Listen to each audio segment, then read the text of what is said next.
Ça se dit pas, ça. Ça se dit pas, ça. Bonjour Internet, bienvenue à ce nouvel épisode de Ça se dit pas, ça. Le balado qui, à chaque épisode, se penche sur un mot qui se dit pas, parce que c'est pas parce que ça se dit pas qu'on peut pas en parler. Donc, pour cet épisode, on va parler du mot qui, pour moi, incarne le grand remplacement. Pas celui que Mathieu Bock-Côté dénonce, non, un vrai grand remplacement, celui qui a eu lieu en Amérique du Nord depuis la conquête. Aujourd'hui, on va parler du mot en S, sauvage. Honnêtement, après le mot en N, c'est probablement l'autre mot le plus délicat à aborder, parce que sauvage, c'est un mot bizarre, tu sais. Comme adjectif, ça passe encore, là, des fleurs sauvages, du riz sauvage, des bleuets sauvages, la toune « Les chats sauvages » de Marjo.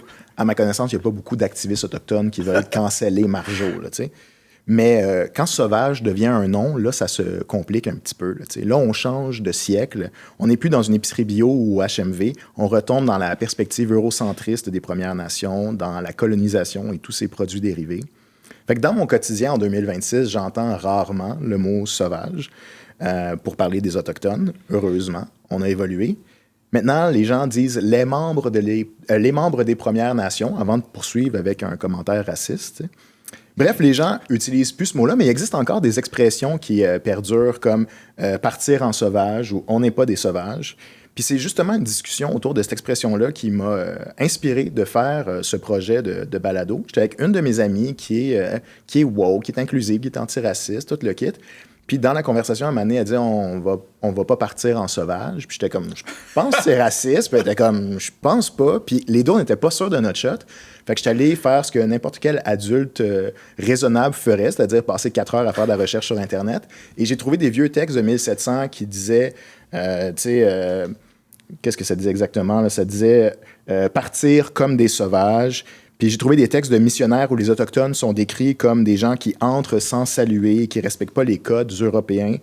Bref, je trouvais que l'exercice de prendre un mot, de se demander d'où il vient, ce qu'il transporte, ce qu'il cache, ce qu'il révèle, puis d'aller chercher des réponses, c'était vraiment riche. On peut faire ça avec rigueur, on peut faire ça avec humour, on peut faire ça sans être moralisateur.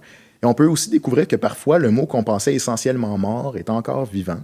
Le mot sauvage en Nouvelle-France est aussi vieux que la présence française sur le continent. L'explorateur, colonisateur et fondateur de la ville de Québec, Samuel de Champlain, a écrit en 1603 un livre qui s'intitule « Des sauvages » ou « Voyage de Samuel de Champlain de Brouage fait en la France nouvelle ». Donc, depuis le premier jour, c'est ainsi que les Européens ou les proto-Québécois désignent les membres des Premières Nations. Fait que c'est dans ce contexte-là, aujourd'hui, qu'on va explorer le mot en S avec mes deux invités. Je suis particulièrement content qu'ils aient accepté mon invitation. Mon premier invité est anthropologue, historien, chercheur et conférencier. C'est la sommité en ce qui a trait aux colliers wampum, des colliers d'une plus grande valeur historique et patrimoniale que les colliers en pur noisetier. Désolé, Marcel Leboeuf. Il est également conservateur du musée McCord-Stewart. Je suis honoré de le recevoir. Accueillez Jonathan Lainé. Bonjour, Jonathan. Bonjour. Jonathan, sauvage, ça se dit-tu ou ça se dit pas? Ça se dit plus. Ça se disait, mais aujourd'hui, non, on dit plus sauvage. Ça se dit plus, c'est d'une autre époque. Oui. Parfait. Et mon deuxième invité est animateur, chroniqueur, vulgarisateur, créateur de contenu, conférencier, acteur. On peut le voir et l'entendre fréquemment à Radio-Canada. C'est pas compliqué, il fait tout, ce gars-là. Hein? C'est le Grégory Charles de sa génération. Il a tous les talents, mais il a surtout un très beau prénom. Accueillez le talentueux Xavier Watso. Bonjour, Xavier. Quoi, Xavier? Quoi, Xavier? Xavier Sauvage, ça se dit-tu ou ça se dit pas, ça? Je pense que ça se dit, mais comme tu as dit, pour parler d'autres affaires. Ça se dit pas pour parler des Autochtones. Mm-hmm. Pour nous lancer là-dedans, on va écouter un bref extrait d'une chanson de Muriel Millard en 1962 qui s'intitule « Il y a plus de sauvages au Canada ». Tous les gens qui viennent nous visiter croient apercevoir en arrivant un pays tout rempli de forêts avec des sauvages au regard menaçant. Moi je trouve que notre publicité est mal faite et je veux réparer. Je veux dire à tous les étrangers, venez nous voir, y a pas de danger. Y a plus de sauvages, y a plus de sauvages. Y a plus de sauvages au Canada, plus de tomahawk et plus de squaw, plus de calumet, enfin la paix. Les Iroquois et les Abénakis sont partis bien Ben voyons donc! Ça a Les pas d'allure. Iroquois et les Abénaquis sont partis très loin d'ici. Est-ce que c'est une chanson sur la réconciliation, ça? Écoute, je vais y aller, paraît que je suis plus supposé être ici. Fait que... C'est ça. Tu n'existes pas. non, c'est fini. Pas d'allure, c'était Ouais. Incroyable. C'est dans les années 60, Ouais. tu sais, c'est un peu daté, mais c'est pas du millénaire. Ben oui, c'est du millénaire dernier, là, mais Oui, oui. techniquement. Ouais. Mais c'est il n'y a pas si longtemps, c'est la génération de nos parents, essentiellement. Voilà. Donc, nos parents ont entendu ça. Il y a des gens vivants aujourd'hui dans la rue qui ont fredonné peut-être cette chanson-là. Ouais. Donc le sauvage qui est présenté comme étant menaçant, comme étant un danger, puis elle dit il n'y a plus de sauvages au Canada, donc venez, c'est un pays invitant maintenant qu'ils ne Il est sont plus plus menaçant. là. Ouais, mais c'est incroyable parce que, tu sais, juste dans sa toune, elle réutilise des codes stéréotypés autochtones que Disney a mis de l'avant. Tu sais, juste, tu le faisais tantôt avec ton doigt, là, tu sais, le bout de tambour, là. Ouais. Tom, tom, tom, tom, tom, tom. Elle réutilise ça pour dire qu'on n'est plus là. Fait qu'elle fait comme une espèce de toune autochtone, stéréotypée, pour dire qu'il n'y en a plus. C'est vraiment... Je pense qu'elle est confuse, là, la madame. Ouais. Ça Il y a marche quelque pas. chose d'assez mélangé là-dedans. Puis j'ai aussi envie de vous lire un tout petit extrait pour, en apéritif. C'est un amendement là, d'un texte de loi qui s'intitule « Acte pour amender et refondre les lois concernant les sauvages ». On y lit. Donc c'est un texte qui date là, de... Je me rappelle plus, j'ai pas noté l'année. 1600 quelques, peut-être. Puis ça dit « L'expression sauvage signifie, premièrement, tout individu du sexe masculin et de sang sauvage, réputé appartenir à une bande particulière. Secondement, tout enfant de tel individu. Troisièmement, toute femme qui est ou qui a été légalement mariée à tel individu. » Mais voilà. Là, c'est vraiment intéressant pour plein de raisons. Mais le troisième point, ce qu'on dit finalement, c'est qu'une femme, je vais mettre entre guillemets, blanche, Ouais. si elle marie un sauvage, elle devient sauvage. Ce qui nous amène à dire qu'à un moment donné, le terme sauvage, c'est comme un peu s'il désignait le terme autochtone aujourd'hui. Parce qu'une blanche peut devenir, en fait, pas le terme autochtone, mais plutôt le terme indien. Oui, oui. Parce qu'une blanche, on le sait, ma mère, c'est une vraie Canadienne française du Lac-Saint-Jean, quand elle a marié mon père, Wendat, elle est devenue indienne. Donc, elle est devenue sauvage, selon les termes de cette loi qui Ouais. précède. Et l'inverse serait aussi vrai si une femme autochtone mariait un blanc, elle perd son statut. Est-ce que c'est exact? C'est ça. Exact. Tout ça jusqu'en 1985. Ça, OK. ça a été amendé dans la loi sur les Indiens. OK. C'est en fait Mary to Axe Early, qui la nouvelle station de métro, là, qui s'est battue pour ça puis qu'elle a réussi à faire changer ça. Ça a créé 1 million d'autres problèmes. Là. Mais tu sais, oui, c'est exact. Tu pouvais devenir autochtone ou perdre ton statut. Puis c'était vraiment ça, en fait, qui définissait le sauvage ou pas. C'était l'espèce de statut indien. Puis tu as corrigé autochtone, c'est parce qu'on parle des Premières Nations. Tu sais, au Canada, il y a les Métis, il y a les Inuits, puis il y a les Premières Nations. Puis comme ils ne sont pas régis par les mêmes lois, il y a juste les Premières Nations qui sont régies par la loi sur les Indiens. Et OK. donc, c'était vraiment juste eux qui étaient touchés par ça. Mais tu sais, tu vois à quel point c'était facile aussi de perdre ton statut de sauvage de plein de façons en regardant la loi sur les Indiens. Tu avais la propriété, tu avais une compagnie, tu rejoignais le clergé ou l'armée. Tout ce que tu faisais te faisait perdre ton statut d'autochtone, de Ouais. sauvage, parce qu'ils considéraient que, s'il y a une entreprise, c'est quelqu'un de plus civilisé et donc plus sauvage. Oui, absolument. Il y a plus loin dans le document que je consultais en préparant pour ça, ça disait si quelqu'un devenait avocat ou obtenait un lopin de terre et était jugé par le lieutenant-gouverneur ou quelque chose comme ça comme étant assez civilisé et assez sobre, il pouvait devenir non sauvage. Il appelait ça s'émanciper de son statut. Voilà. Il pouvait s'en émanciper. Mais même après la loi, parce que la loi a été... la loi sur les Indiens a changé en 1951. Il y a eu une grande refonte. Il y a plein de clauses qui ont tombé. Et même si ces clauses-là d'émancipation forcée ou obligatoire n'étaient plus là, dans la pratique, ça a perduré. Mon père, il veut étudier, il n'était pas notaire ou...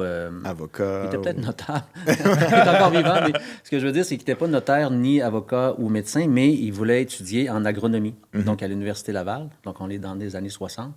Et il me racontait qu'on lui avait remis un document, comme de quoi il fallait qu'il signe. Puis il a montré ça à mon grand-père, son père. Puis mon grand-père, il a dit de ne pas signer. Mais le document, ça disait qu'il devait renoncer à son statut d'Indien. On ne pouvait pas être indien et instruit au Québec jusque dans les années 60. Puis est-ce que c'était plus avantageux pour lui d'aller s'instruire et de renoncer à son statut d'Indien? Ou quelle est la valeur de protéger ce statut-là pour ton père ou théoriquement? Oui, c'est une bonne question, hein, parce que... mais je pense que ça dépend dans quelle situation on est. Il y a des communautés qui sont qui étaient très, très pauvres. Et puis, donc, l'émancipation d'un statut pour pouvoir avoir un salaire, donc un métier, ça pouvait être une incitation pour certains. Sauf que, de mémoire, moi, au cours de mes recherches, je me suis aperçu que ces clauses-là d'émancipation, c'est pas comme si les Autochtones faisaient la file pour enfin s'émanciper. Ils tenaient à leur statut, finalement. Fait que pour répondre à ta question d'une façon plus courte, non, les gens désiraient maintenir leur identité, leur appartenance à la communauté plutôt que d'aller chercher un diplôme. Ouais. Si je peux rajouter sur l'histoire de ton père, en fait, je pense que, si je ne me trompe pas, là, quand la loi a été changée dans les années 50, ici au Québec, on aime bien dire qu'on était vraiment amis des Autochtones, tous des frères et des sœurs. C'est les Anglais, les méchants. Ben c'est ça. C'est pas les Français, pas les francophones, tu sais. Et tu regardes, quand la loi a changé, le Québec a été la dernière province à adopter ces lois-là, ces changements-là. C'est juste avoir le droit de vote. On était le dernier groupe de gens à avoir le droit de vote, après les femmes, après tout le monde. Puis, au Québec, ça a pris 8 ans de plus après l'adoption de la loi que pour que le Québec implante cette modification-là. Fait que, tu sais, on a bien beau dire qu'on était bien amis, ben les preuves sont là qu'on traitait pas, ils ne traitaient pas les Autochtones vraiment si amicablement que ça. Mais non, puis définitivement, la Nouvelle-France, c'était quand même un projet colonial. Tu sais, quand on regarde l'étendue du territoire de ce qu'était la France nouvelle, tu sais, c'était pas un projet de... on se tient main dans la main, puis on va faire un potluck ensemble, la gang. Là, c'était l'extension de l'impérialisme français. Mais les potlucks étaient illégaux jusqu'en 1954, anyways. Vraiment? Oui. La loi sur les Indiens interdisait toute pratique de culture ou tradition. Puis dans l'Ouest canadien, le potluck était comme une de leurs choses les plus sacrées. Attends, potluck, c'est une tradition autochtone? Ouais, je pensais que tu le savais. Non, pas en tout. Oui. Potlatch. Potlatch, oui, potlatch. C'est vrai? Oui, c'est le potlatch. Puis je pense que ça a été transformé en potluck, à quelque part dans le temps. Puis le potlatch, oui. Puis tu sais ça, pour les Autochtones de l'Ouest canadien, c'était comme une façon pour eux de transmission, puis être vraiment important dans une cérémonie, mettons. Puis pour qu'ils arrêtent d'en faire, ils l'ont mis dans la loi que tu ne pouvais plus rien faire de ça. Fait que, même chose pour les paroles, la danse, le chant, la langue. À partir de 1950, dans les années 50, ça a changé, mais oui, tout ça était légal.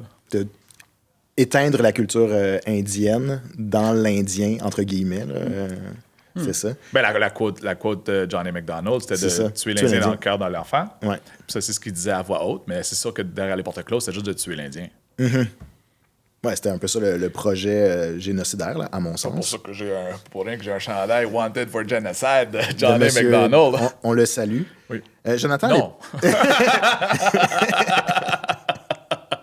À l'époque de ce qui est devenu ensuite la loi sur les Indiens, est-ce que le terme sauvage est utilisé avec la connotation raciste qu'on lui connaît maintenant, avec nos oreilles de contemporains, ou est-ce que dans ce temps-là, c'était simplement la manière politiquement correcte ou normale d'appeler les Autochtones? Ouais.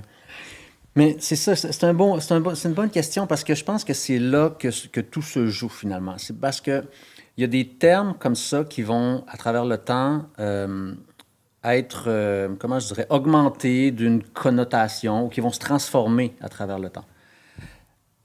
À l'époque, 17e siècle, on regarde dans des anciens dictionnaires, puis moi, j'ai pas appris de latin, je n'ai pas fait de grec ancien, mais sauvage, ça vient de sylvaticus ou de sylvestre, et ça veut dire de la forêt, donc habitant de la forêt.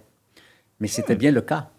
Hein? Les gens, ils ne vivaient pas dans des cités en briques ou pas en béton, mais en pierre ou tout ça. Ils vivaient dans la forêt, effectivement. Donc, de dire qu'ils sont des sauvages, ils ne sont pas en train de dire que ce sont des salauds impropres et tout ça. Ils disent qu'ils vivent de la forêt.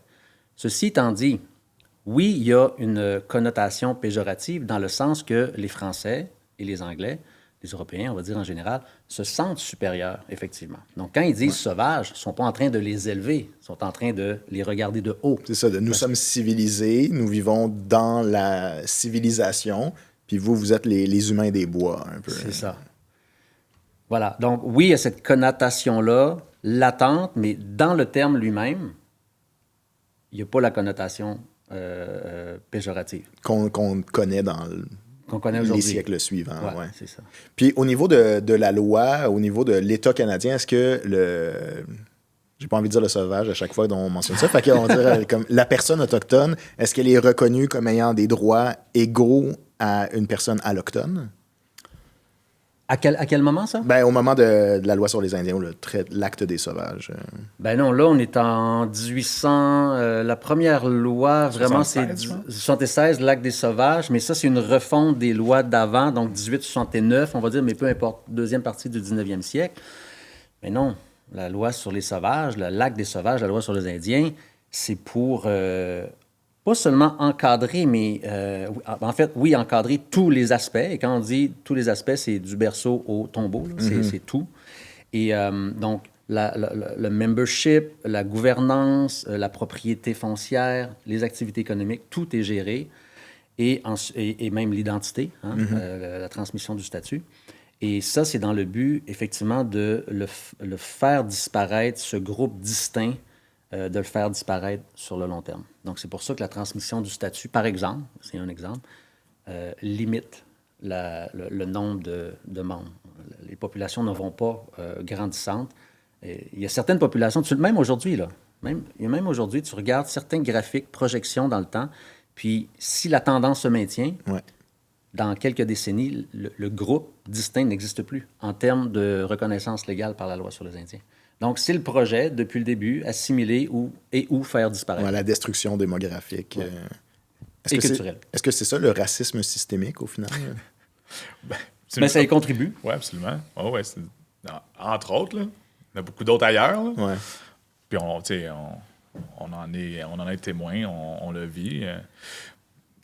Pas besoin de donner d'autres l'exemple de Joyce, là, mais je veux dire que quand je connais des gens qui s'habillent différemment juste pour aller à l'hôpital. Là. Je veux dire, quand tu es obligé de t'habiller De différemment. te déguiser pour aller à l'hôpital. Ouais, pour être, parce que tu as peur d'être maltraité, puis ou parce que tu es maltraité. C'est quand même c'est une preuve claire. Ouais. Puis, Xavier, vous, le terme sauvage, est-ce que vous l'utilisez dans votre vocabulaire au quotidien? Là, pas vraiment, tu vas arrêter de me vous voyez tout de suite. On ne fera pas ça deux fois.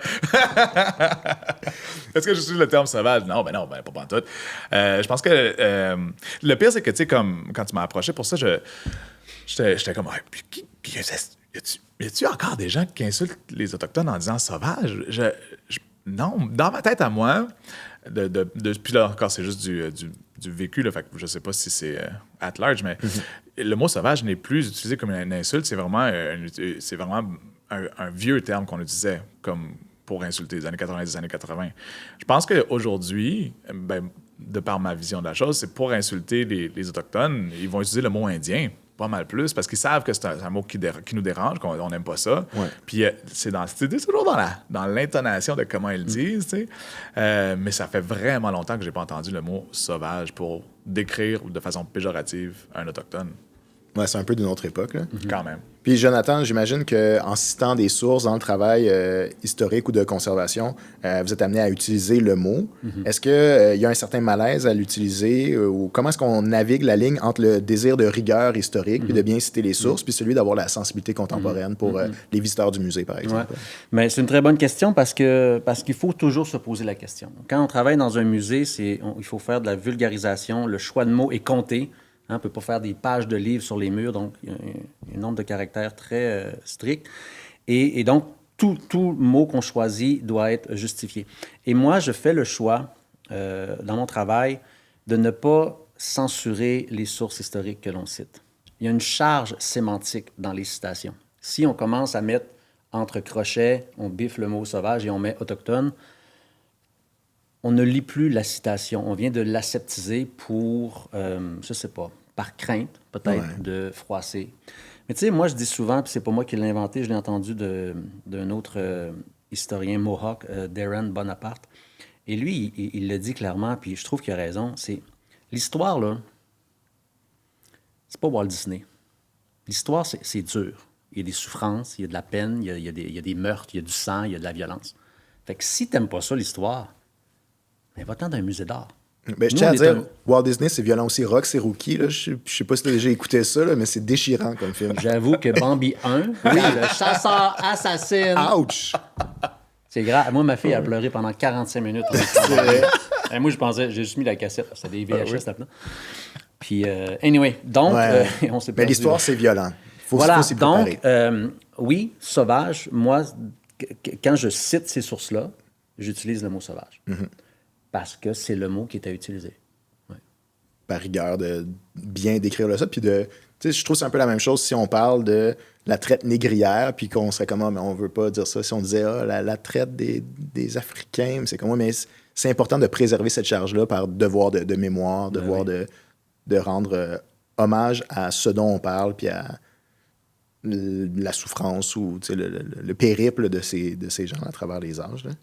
Oui, puis moi, je pense que dans un musée, il n'y a pas de meilleur endroit ou c'est un des endroits où est-ce que moi, je pense que j'aurais aucune difficulté à accepter cette façon-là de décrire les choses. Tu sais. Mais après ça, c'est quelqu'un, je sais pas moi, se promène dans la rue puis il va juste l'utiliser pour décrire de quoi de différent. Là, ça devient plus problématique, mais dans un musée, c'est un musée. Là. C'est la bonne place. C'est pour ça. la bonne place. Tu sais, les Noirs se sont réappropriés le N-word, particulièrement les Afro-Américains. Là, ça existe moins dans la francophonie, peut-être en France, je sais pas.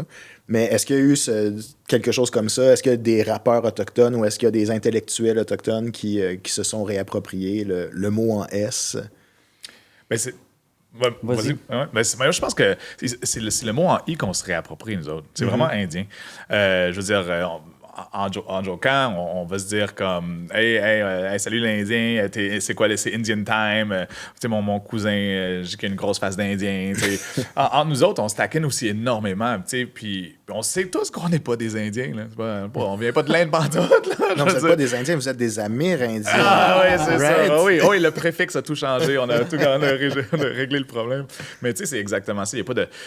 Je pense qu'il y a certains chanteurs qui ont peut-être réutilisé le mot sauvage pour faire des tunes, puis accentuer le fait qu'on se faisait appeler de même. Mais entre nous autres, dans notre vocabulaire de tous les jours, indien. Puis pour des gens de notre génération et plus jeunes, on va l'utiliser de façon comme ça, sarcastique ou pour se réapproprier.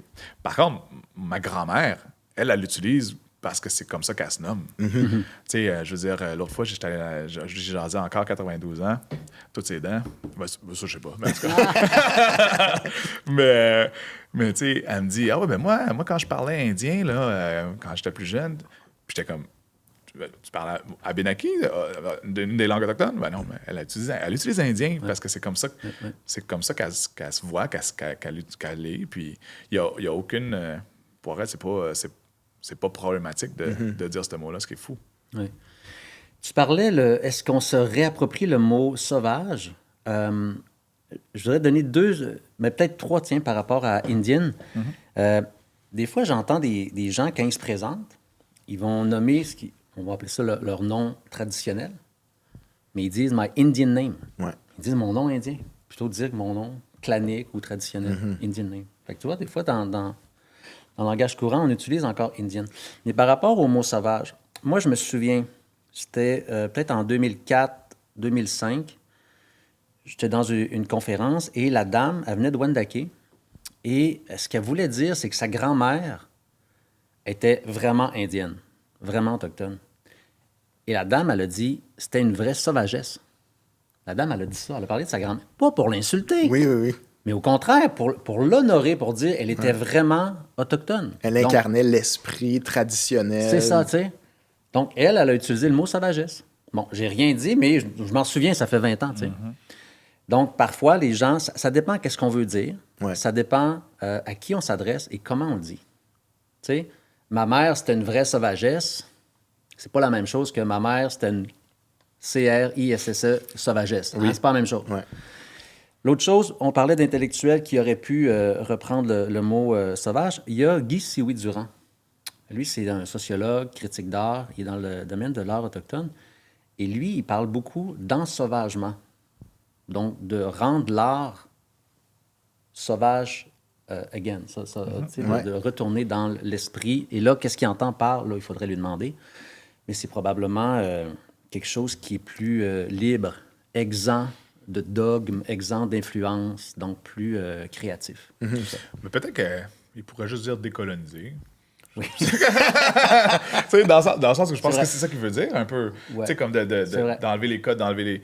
Fait que, en tout cas, il se donne une petite liberté artistique. C'est Probablement, ça. provoquer, ouais. C'est un artiste. Ouais, voilà.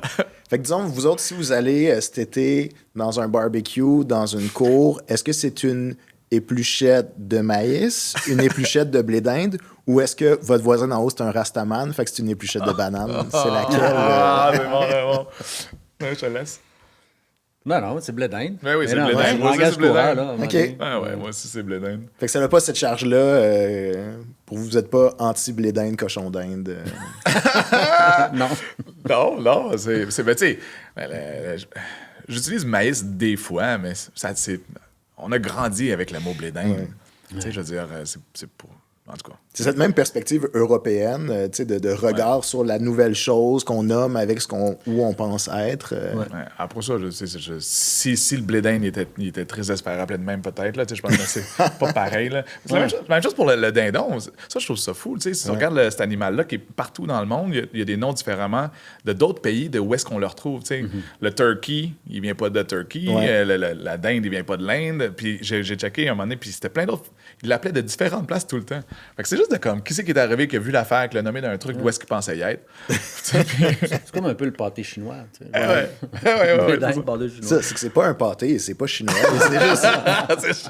La terminologie est off complètement. là. On s'en fout, on en mange. Ouais, ça, et c'est excellent avec du ketchup. Êtes-vous team ketchup? Moi, je suis fucking team ketchup. Ben oui. Ouais, moi, je sais pas Ça si dépend. je sais pas si c'est mes. Ben, vas-y, ça dépend comment. Mais c'est parce que moi, ma théorie, là, Oui. c'est que plus il y a de ketchup, moins le mets est bon. Autrement dit, ta tourtière, ton pâté chinois, s'il est bon, tu peux mettre un peu de ketchup. Ouais, si ouais, tu une noix de ketchup, C'est que t'es mal assaisonné. ouais. Je suis d'accord avec toi, ça c'est vraiment aussi. Là, des fois même, je prends du ketchup au resto, puis là, je dis au chef, hey, c'était tellement bon, j'ai même pas utilisé mon ketchup. C'est un Le plus beau indicateur. compliment. Oui. Mais c'est peut-être parce que j'ai grandi aussi, parce que j'ai beaucoup de familles aux États-Unis, tu sais. Mais moi, c'est plus facile de nommer les choses sur lesquelles je mets pas de ketchup que le contraire. Ah ouais. Je devrais faire des pubs d'eux autres. En tout cas, on passe une bouteille de C'est de ça. 2 litres par semaine. L'invitation est lancée. En tout cas, Heinz, vous avez votre prochain porte-parole. Puis sinon, Mais vas-y, vas-y. tu nommais de choses comme maïs ou blé d'Inde, puis dindon, puis whatever. Mais l'été indien, Ouais. par exemple, ça, moi, j'ai commencé à le changer, ça. Puis j'essaye d'en faire un mouvement. C'est dur à poigner. Mais j'utilise plus l'été indien. J'utilise vraiment plus comme le redoux d'automne ou Ouais. comme... tu sais, c'est ça. Il faut trouver une nouvelle appellation. Parce que ça n'a pas rapport. Ça n'a pas rapport d'appeler ça l'été indien. Moi, mon cousin, quand l'hiver s'allonge, il appelle ça l'hiver des Blancs. Été des Indiens, hiver des Blancs. Mais là, on veut-tu garder les deux d'abord? Ah là, non, on tu sais? regarde l'hiver des Blancs, certains. Ah, c'est bon. Puis les terminologies, on en parlait, changent pas mal avec le temps. Jonathan, il y a quelques années, on aurait dit, si je ne m'abuse, que vous êtes membre de la nation Huron-Wendat de Wendake. Ouais. Là, on dirait que vous êtes Wendat. C'est ça qui s'est passé? Pourquoi on a enlevé le Huron? Ben, c'est pour, on parle de décolonisation, c'est pour on va le dire, s'émanciper, on va reprendre, c'est pour se dégager et c'est pour reprendre le contrôle sur qui on est, tu sais. Mais tu sais, là, on dit Wendake, mais moi, quand j'étais jeune, ça s'appelait Village Huron. Village des Hurons, c'était comme ça. Puis, dans le langage courant, c'est un petit gars du village. On dit encore le village. On dit plus de Wendake. Ben, on le dit Wendake, mais il y a encore des gens qui parlent du village en référant au village Huron. Puis Ça s'appelle Huron, comme ça. ça vient d'où? C'est qui a inventé ce nom-là? Ben, c'est un sobriquet, dans le fond. C'est les Français qui ont nommé ces gens-là, les Wendat, des Hurons. OK. Mais ce qui est intéressant, c'est ça qui est intéressant, c'est que oui, le terme vient de l'autre qui décrit, et c'est lui qui possède l'écriture, donc le récit, la narration. Donc, il décrit les gens, les Hurons. Donc, le terme s'ancre comme ça dans la pratique, et dans les textes, et dans le légal et tout ça. Mais les gens concernés s'approprient aussi ce nom-là. Max Gros-Louis, c'était le grand chef des Hurons. On connaît tout Max Gros-Louis. Ouais. Et ça s'appelait Village Huron. Et on a des pétitions de Wendat qui écrivent aux autorités coloniales, puis ils signent les Hurons. Donc, les gens s'appelaient Hurons. Mais là, on dit, les termes changent et les groupes se réapproprient leur nom ancien, traditionnel, qui n'a jamais été éteint. Hein? Mais c'est juste qu'à un moment donné, on a utilisé Huron, peut-être juste pour se faire comprendre aussi. Là, des fois, ça peut être ça aussi. On parlait, en tout cas. Et donc, c'est ça. Mais là, longtemps, on a dit Huron, Wendat. Puis finalement, l'administration, le Conseil de la Nation actuel, il a dit, écoute, ça suffit, Huron. On va juste dire Wendat. Et les autres nations font ça aussi. Là. Les Montagnais, c'est plus des Montagnais, c'est des Inuits maintenant. T'sais. Puis Malécites ont changé de nom aussi et tout ça. Mais qu'est-ce que je voulais dire aussi, c'est que ça, c'est officiel, mais sur le terrain, il y a probablement encore des gens qui disent qu'ils sont Hurons. Puis ils vont dire ça jusqu'à la fin de leur jour. De la même manière que c'est ta grand-mère que tu parlais qui disait qu'elle parlait indien. Ça va rester. Je peux-tu me permettre de te poser la question? Parce que là, tu es là, peut-être que tu le sauras mieux que moi. Mais moi, dans ma conférence, quand je parle justement des changements des noms, je dis que les Hurons, Wendat, ils ont changé pour Wendat parce que Huron, c'était un nom qui avait été donné par les colons. Puis ils trouvaient que les cheveux hérissés sur la tête des Wendat ressemblaient à ce qu'on appelle la hure. Puis la hure, c'est les cheveux hérissés sur la tête du sanglier. Est-ce que c'est possible? Oui, c'est ce qu'on dit. Puis effectivement, c'est documenté. OK. Fait que dans le fond, c'est ça. Fait que dans le fond, les Wendat étaient tannés de se faire appeler tête de cochon Wendat. Fait qu'ils ont juste enlevé le Huron. Fait que, mais tu sais, j'ai enfin quelqu'un que je peux demander de façon plus factuelle. Puis si tu me permets, moi, j'aimerais ça aussi prendre ce temps-là pour nommer les nouvelles noms des nations des autres. Parce que tu as utilisé Mohawk, mais Mohawk, ça change aussi. On dit maintenant les Ganyengehaga, puis c'est peut-être plus compliqué, puis ça prend du temps à Je pense pas avoir du Mohawk. Je pense que oui, tantôt, on ira voir le tape. Ouais. Je pense que c'est Jonathan qui l'a utilisé. Oh non! Je m'excuse. Je veux dire. Mais oui, on va y aller avec les Ganyengehaga. Les Ganyengehaga, en fait, ça veut dire le peuple du silex. Puis Mohawk, c'était une insulte qui avait été donnée par leurs peuples ennemis, qui voulait dire des mangeurs d'hommes. T'as les Malécites que tu as nommés, qui a été changé pour Wolastoqey, ou les Wolastoqeyik au pluriel. Wolastoqey qui veut dire le peuple du beau fleuve. Puis Malécite, ça voulait dire comme ceux qui parlent mal. Je pense que l'histoire raconte que les colons avaient rencontré les Mi'kmaq, puis ils avaient demandé c'est qui eux l'autre bord du fleuve. Puis les Mi'kmaq, ils avaient dit c'est ceux qui parlent mal avec un accent de merde, c'est les Malécites. Puis donc c'est un nom qui était resté, encore une insulte. Tu avais les Montagnais que tu as nommés, c'est parce qu'on les avait trouvés dans les montagnes, on les avait vus là pour la première fois, fait que les gens de la montagne. T'as les Cris. Les Cris qui, ici au Québec, là, pas dans le reste du Canada pour l'instant, mais ils veulent changer de nom parce qu'ils s'en vont vers Iyu. Iyu qui veut dire être humain, comme Innu aussi, qui veut dire être humain. Puis c'est parce que l'histoire raconte que Cris, c'était comme l'abréviation des Christinos. Les Christinos qui étaient comme un peuple, un groupe religieux back in the days. Okay. Et donc, dans le fond, Cris, c'est comme, ça vient au Christ, tu sais. Donc, ils veulent s'éloigner de ça. Ça n'a aucun rapport. Ça n'a pas rapport, ça n'a pas rapport. Fait qu'après ça, tu regardes les autres, puis ça change. Puis Esquimau aussi, que oui. Ben oui, Esquimau. Cette charge-là. Ben Esquimau, c'est cette espèce de... On dit que c'était mangeur de chair crue, mais finalement, je pense pas que c'est vrai. Je pense que c'était juste une insulte qui voulait dire autre chose. Okay. Mais ils ont changé ça, on les appelle les Inuits. Inuit ne prend jamais d'S en passant parce que c'est le pluriel de Inuk. Moi, je te fais de la pédagogie dans ton podcast. Le monde va apprendre des affaires. Puis tu sais, où tu regardes les Edmonton Eskimos, l'équipe de football qui ont changé leur nom dans les dernières années pour les Edmonton quelque chose, parce que personne n'écoute la CFL. Puis tu sais, c'est ça. Mais je vais me permettre aussi.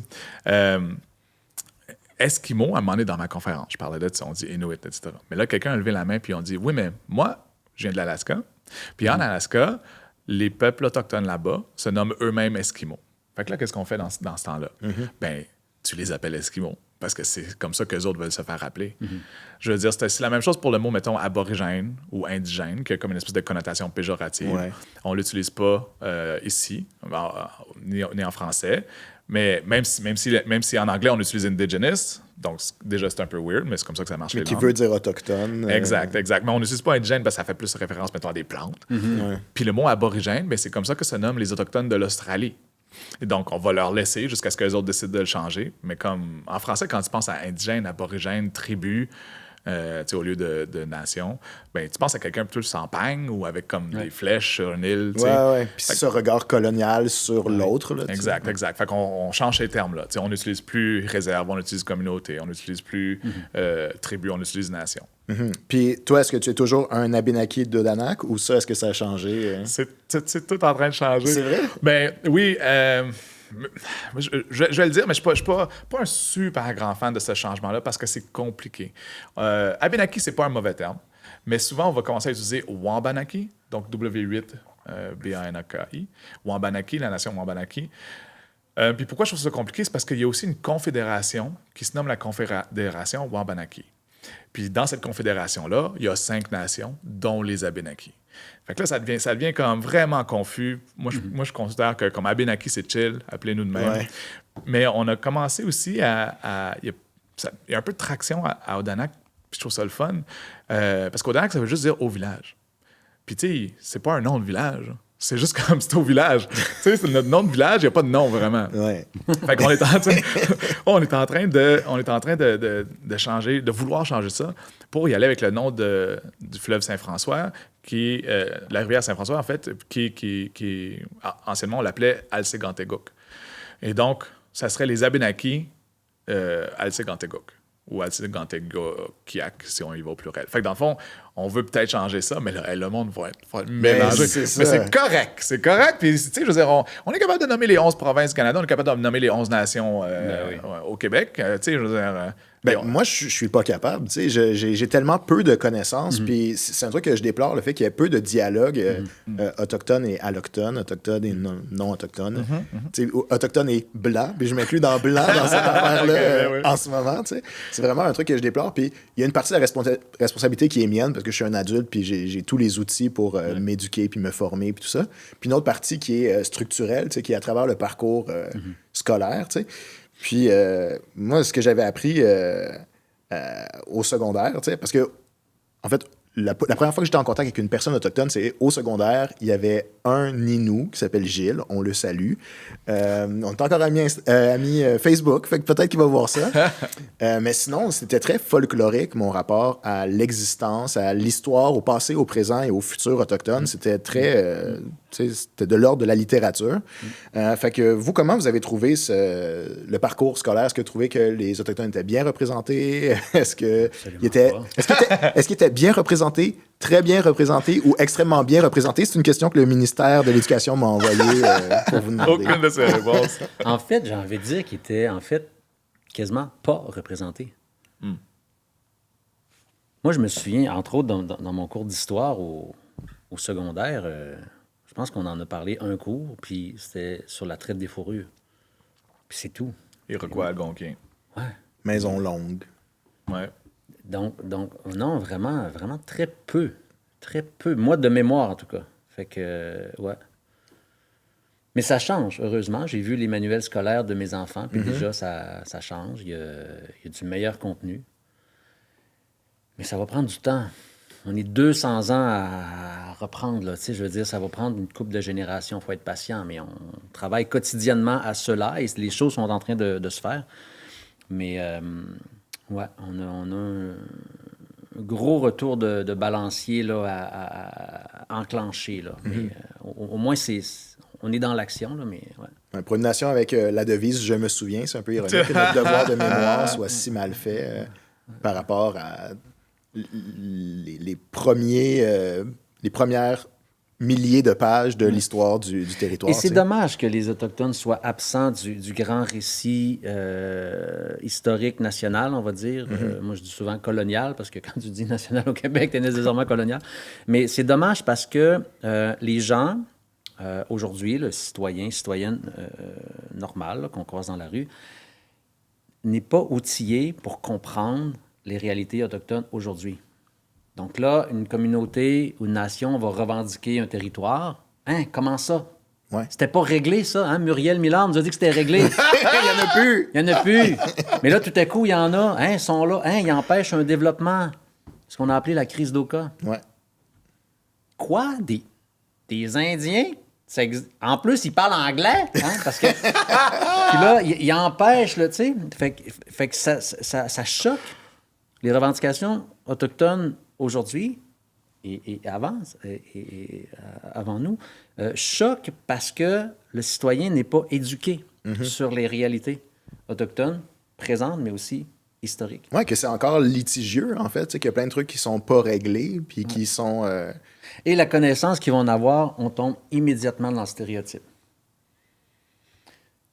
Mon garçon m'a déjà dit que lui, il dit pas trop qu'il est Wendat. Parce que ses amis, la première chose qu'ils vont dire, c'est « Ah, tu payes pas de taxes? Il est déjà plus capable de se faire dire ça. T'sais. Puis ça, je me l'ai fait dire toute ma vie. Je vais te montrer mon talon de paye. J'en paye pas mal des taxes et de l'impôt. Fait que, donc, c'est ça. Cette absence de connaissance fait en sorte, ou de curiosité même, fait en sorte qu'on tombe tout de suite dans le stéréotype de « paye pas de taxes ». C'est quoi ton pourcentage? Tu sais, le blood quantum, ton pourcentage. Comme si l'appartenance à une communauté passait par le pourcentage de sang. Encore une fois, c'est un critère exogène qui a été inséré dans la loi sur les Indiens, dont on a parlé tout à l'heure. Mais, à quel point tu détiens du sang sauvage, c'est ça. Tel que c'était décrit. Je peux me permettre de rebondir aussi sur l'éducation. J'ai nommé rapidement tantôt les Algonquins puis les Iroquois, puis c'est ça qu'on nous a appris. Il y avait 2 groupes d'Autochtones, ceux-là puis ceux-là. Mais là, après ça, on ne voyait pas en détail. Puis je pense que c'est parce que dans le temps, ils voyaient juste ces 2 groupes-là, mais c'est des groupes linguistiques, en fait. Fait que sont très différentes, toutes ces communautés-là. Puis oui, c'est vrai que ça pourrait se diviser d'une certaine façon si tu regardes à travers la langue. Je pense que c'est comme Kanien'kehá:ka puis Wendat qui sont plus similaires, puis après ça, t'as les autres. Mais c'est pour ça aussi que tu vas voir que si tu dis Kwe, t'as 7 chances sur 11 d'avoir raison dans une des langues autochtones au Québec. Tu dis quoi, t'as une chance. C'est juste moi, ouais. Quoi, il faut que tu pognes la balle, le bon. Puis tu sais, tu regardes comment ça change, puis tu l'as dit, ça change quand même pour le mieux.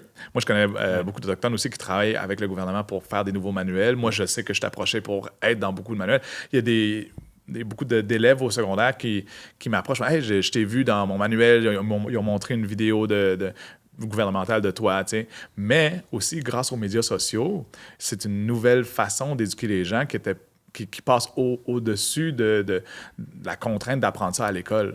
C'est le fun d'avoir ça, d'avoir cette possibilité-là de rejoindre des millions de personnes différemment.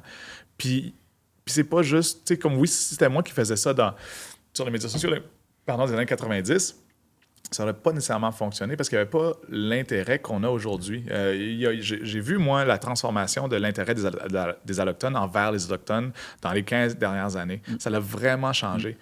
Ça a commencé par nous autres.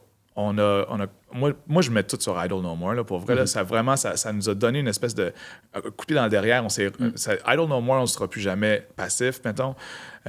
Puis on a retrouvé une fierté d'être autochtone, puis on a voulu le mettre de l'avant, puis on s'est dit, ouais, on va prendre notre place qui nous est méritée. Puis là, les Allochtones ont réalisé qu'il en reste encore plein, puis ils ont des choses à dire, puis c'est super intéressant.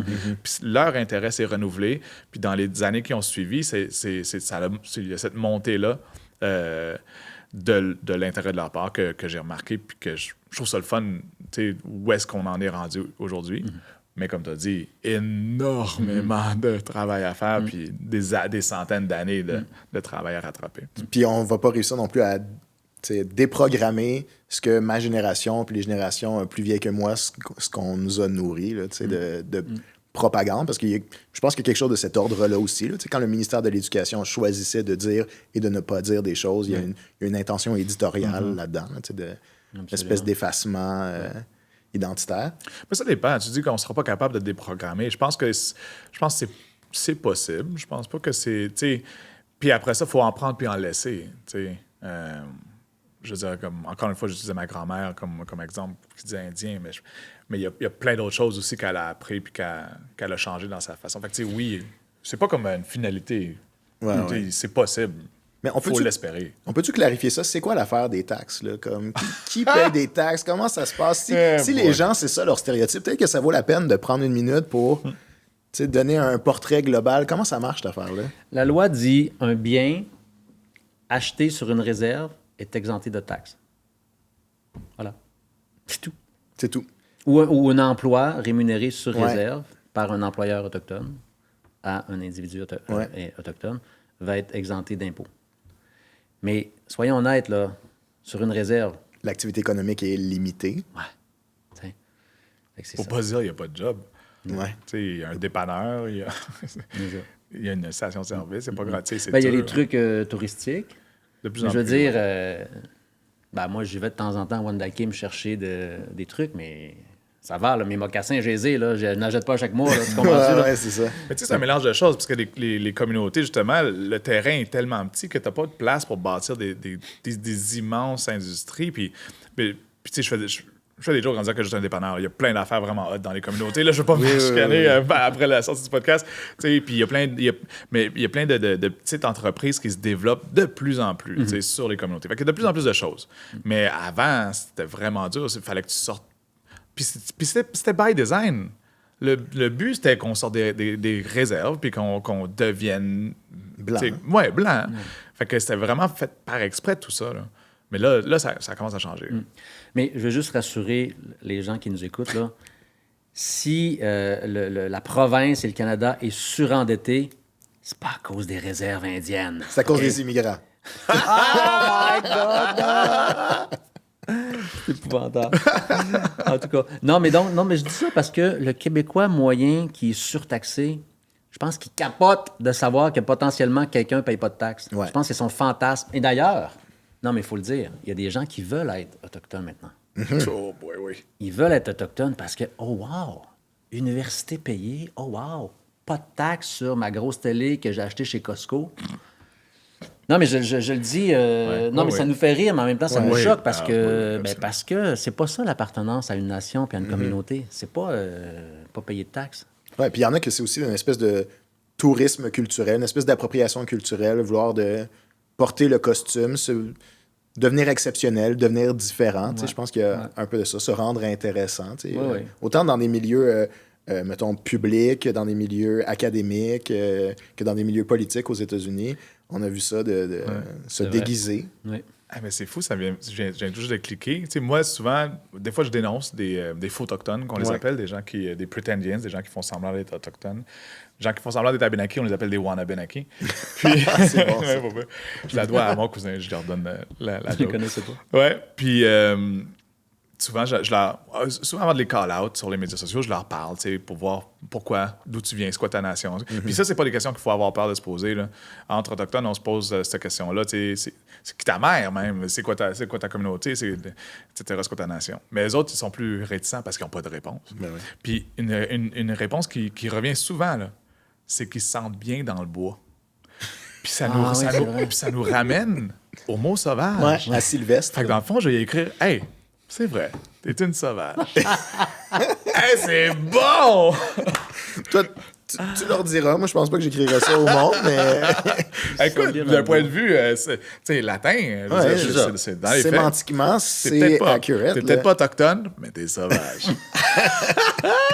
Shit. Yo, c'est bon. Puis qu'en est-il des gens qui utilisent... C'est plus anglophone, tu sais, je pense à ça à cause de ce qu'on mentionne, mais quand quelqu'un fait quelque chose qui est vraiment comme... qui est dans notre temps, on aurait dit « Ah, ça, c'est shot » ou qui est in the face ou whatever. Il dit « Ah, you're so savage », tu sais. Est-ce que vous Je trouvez que connais ça... pas ça. Ouais.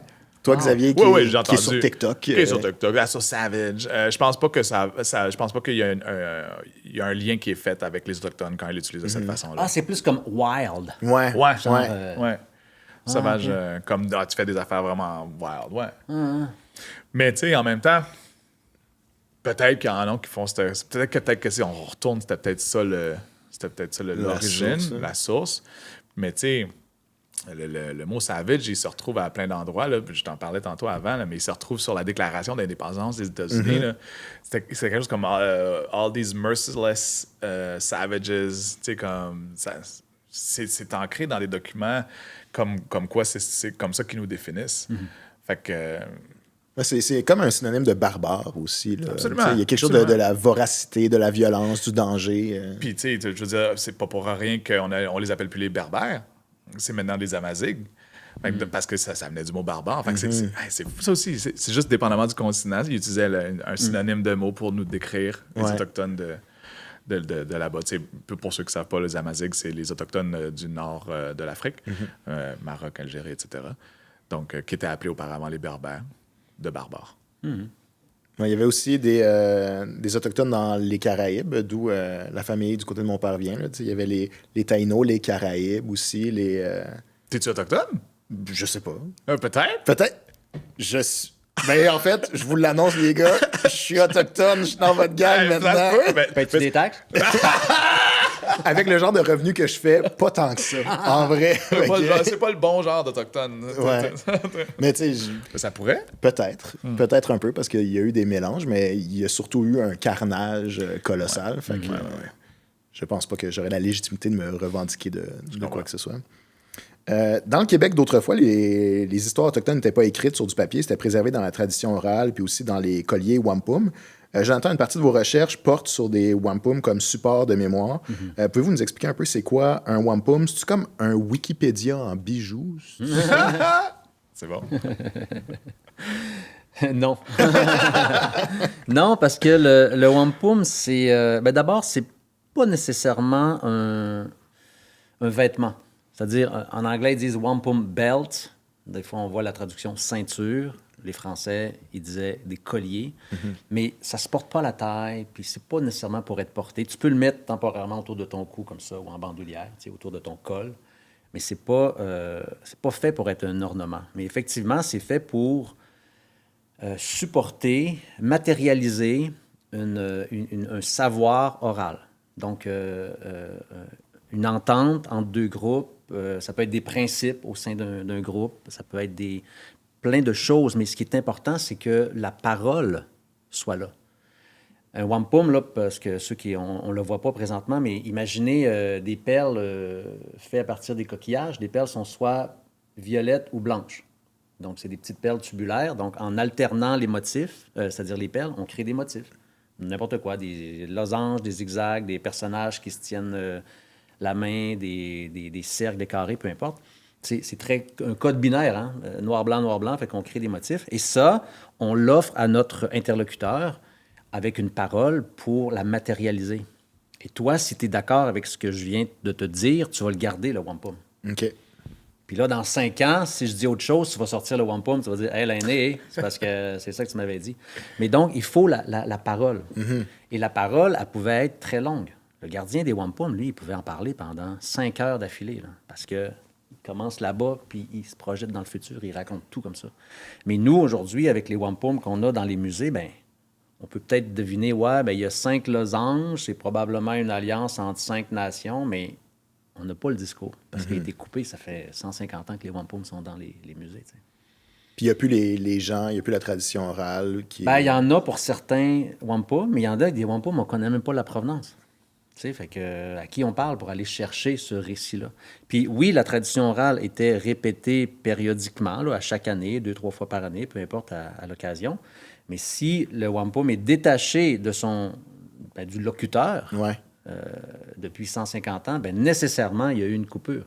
La répétition n'a pas pu avoir lieu. Tu sais. Fait que c'était-tu une job, gardien des wampum, gardien des contrats? Mais pour vrai, là, les gens, là, les spokespersons, comment on dit en français? Les porte-parole, les représentants qui allaient dans les conseils comme ça, internationaux, ils étaient entraînés pour ça. C'est-à-dire, d'abord, il fallait qu'il y ait une bonne mémoire. Nous, moi, je veux dire, le numéro de téléphone de ma copine, je le sais même pas. Là. Moi, je pèse sur sa face pour l'appeler. Mais à l'époque, les gens, il n'y avait pas ça. Puis les observateurs, les Français l'ont dit, mais ils ont une mémoire, c'est hallucinant. Là. Ils vont parler pendant 5 heures d'affilée, ils vont rien oublier. Puis c'est une conversation que eux-mêmes ont peut-être même pas eue. C'est la personne qui leur a transmis ce savoir-là avant eux, qui était peut-être présent quand les nations ont eu ce dialogue-là qui a duré une semaine, peut-être. On ne sait pas. Fait que ça perdure à travers les âges. Là. Absolument. Donc voilà. Oh non, j'ai oublié ta question. C'était quoi déjà que je suis en train de dire? Xavier? La pause. Que c'était une job.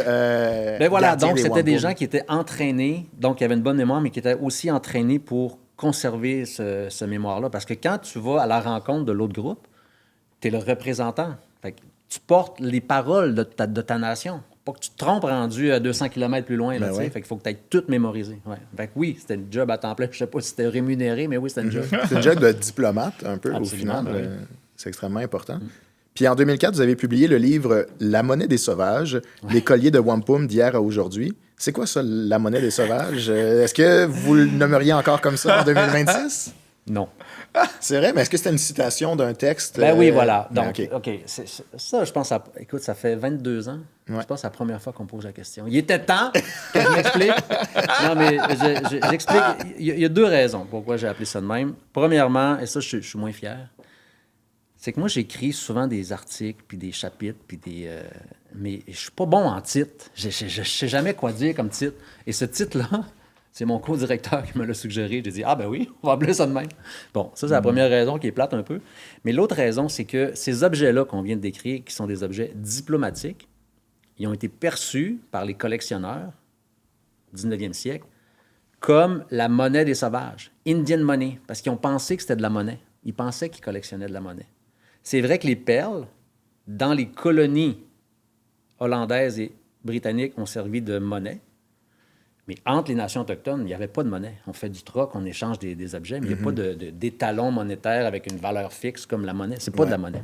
Et c'est vrai que ça a été un objet de traite, mais encore une fois, on échange. C'était pas de la monnaie. Bref, ça a été collectionné, la collection que j'ai étudiée, par un numismate. Il pensait que c'était la monnaie des sauvages. C'est quoi un numismate? C'est quelqu'un qui collectionne les pièces de monnaie. OK. Donc lui, Excuse-moi. il voulait avoir la plus ancienne pièce de monnaie du continent. Fait que là, il est allé rencontrer des anciens qui avaient des wampums chez eux, puis qui étaient pauvres, puis que les wampums ne servaient plus, ça faisait longtemps. Fait qu'il a dit, ben, ça tombe bien, moi, je suis riche, on s'échange dessus, tu sais. Fait qu'ils ont acheté des wampums comme ça, puis c'est rentré dans des collections numismatiques. Fait que c'est pour ça que je l'ai appelé la monnaie des sauvages, parce que la collection que j'ai étudiée, c'était une collection qui a été dans la section numismatique donc, du musée. Ouais. Puis est-ce que ça arrive souvent qu'on pense que des objets ont une vocation, puis finalement, c'est autre chose? On pensait que c'était de l'argent, finalement, c'était des contrats, c'était des traités. Ouais. Est-ce qu'il y a d'autres objets qu'on pense qui ont une utilité, finalement, on est vraiment dans le champ? Ben oui. Oui, parce que dès que les objets sont collectionnés, ils sortent de leur contexte et il faut qu'ils soient catégorisés par le collectionneur, donc dans ses boîtes, dans ses catégories d'objets. Fait qu'un objet diplomatique comme ça va où? Ça n'existe pas. Hein? Donc oui, ça a été catégorisé comme ça. Et souvent, les objets ont été mal interprétés et souvent, ils ont été mal attribués. On parlait de sauvage dans l'imaginaire collectif. Pocahontas, qui ne connaît pas Pocahontas? Bien, au musée où je travaille, au musée McCord Stewart, il y a un sac qui est très beau, par ailleurs, mais qui est attribué à Pocahontas. À tort ou à raison? À tort. Okay. Wow. À tort. Mais donc, pourquoi je dis ça? C'est que, oui, des fois, on va mal interpréter l'objet, donc il se retrouve dans une catégorie qui n'est pas la catégorie d'origine, mais aussi, parfois, les objets ils vont être attribués à des personnages historiques, connus, parce que au moment de vendre ton sac au musée, s'il appartenait à Pocahontas, ça se peut que tu ajoutes un 0 à la facture. Tu sais. Puis, tu sais, peut-être mon premier contact avec l'histoire autochtone, les nations autochtones, c'était le film Pocahontas ou peut-être même le film Peter Pan. Est-ce que c'est des bonnes représentations accurate? Est-ce qu'elles sont précises et historiquement... Ça fait longtemps que tu n'as pas parlé, Xavier. Non, mais j'aimais ça. Moi, j'aime ça t'écouter. Je suis vraiment content déjà de comment ça se déroule. Mais ouais, évidemment, tu sais, Disney... on en parlait tantôt avant le podcast, mais le wou-wou-wou là, que tu retrouves dans Peter Pan, là, tu sais, le wou-wou. Ouais, ça existe, ça. Ben, ça existe dans Peter Pan! C'est comme, ils ont inventé des trucs qui sont devenus comme... Maintenant, quand tu jouais, là, je pense plus qu'il y a beaucoup de gens qui jouaient au cowboy et à l'Indien, mais quand tu jouais à ça, tu faisais cette imitation-là d'Autochtone, qui était représentée également dans Pocahontas. Fait que, tu sais, Disney a créé ce qu'est devenu le stéréotype de l'Autochtone et qui a été perpétué dans plein d'autres affaires. Les temps ont changé, par exemple. Tu regardes maintenant comment est-ce que Disney, puis on va réutiliser Disney parce que c'est eux autres qui ont foutu le bordel, mais tu regardes comment est-ce qu'ils ont représenté les Samis dans Frozen, puis ils sont allés à la rencontre justement du peuple Sami, puis ils leur ont demandé des conseils, ils ont demandé justement de superviser pour s'assurer que ce soit bien représenté, que leur culture soit représentée adéquatement. Tu sais, fait que les temps ont changé pour le mieux, puis tant mieux, mais les dégâts causés par ce qui a été fait dans tous les westerns aussi, tu sais, de comment est-ce qu'on interprétait ce qu'est un autochtone, ben ça prend du temps à réparer. Puis il faut justement dire aux gens que c'est tout faux, puis que c'est pas qui on est. Mais ça crée un autre problème aussi. Ça crée un problème de ce qu'on appelle du pan-indianism. Puis du pan-indianism, genre, c'est comme pan-canadien. Pan-canadien, pan-autochtone. Tu sais, c'est comme si, parce que, j'ai utilisé ma nation par exemple comme exemple, là, parce qu'on s'est tellement fait coloniser hard qu'on a perdu notre langue, notre culture, nos traditions.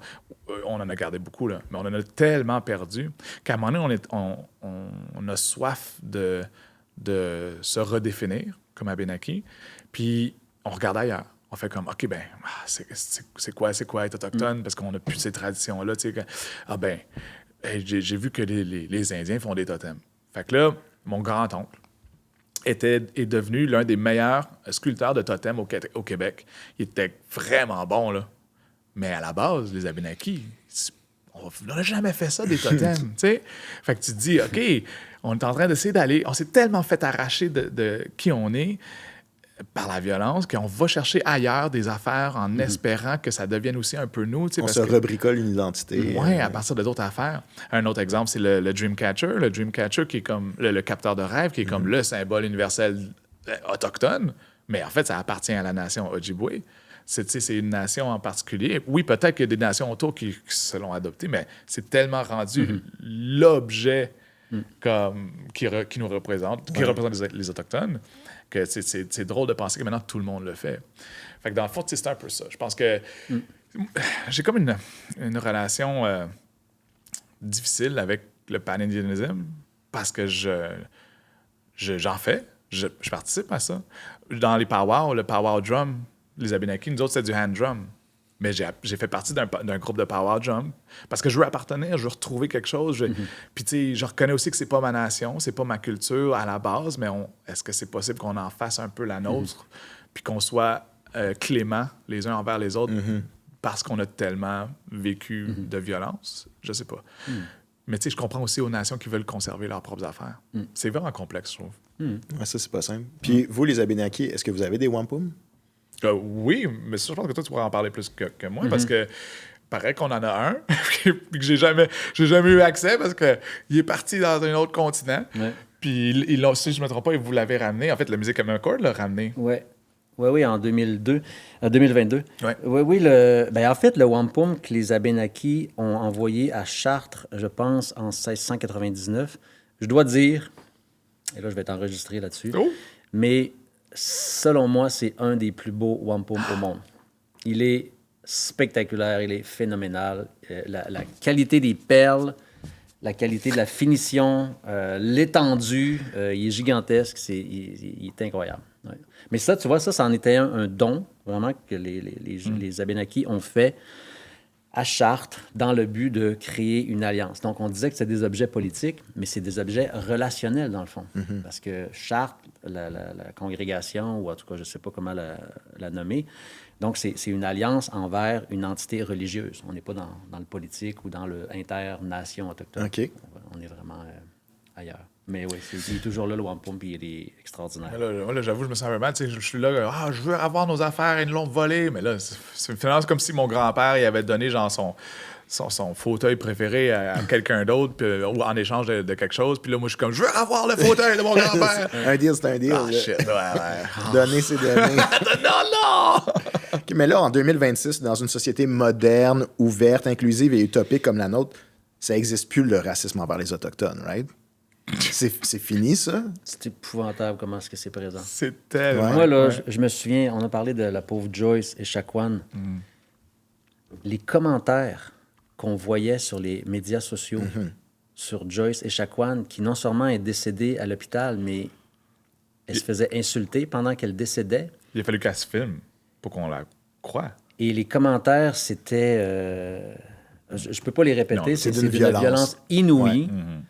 Ouais. Il y en a même, on parlait tantôt un petit peu des reliques là, de Pocahontas et tout ça, mais il y en a même qui disaient que... Écoute, je ne peux pas le dire, mais je vais le dire quand même, mais ils ont comme mentionné que le drap, la petite couverte qu'elle avait, ça pouvait comme représenter un linceul ou quelque chose comme ça. Je veux dire, on était dans le c'est complètement dégueulasse.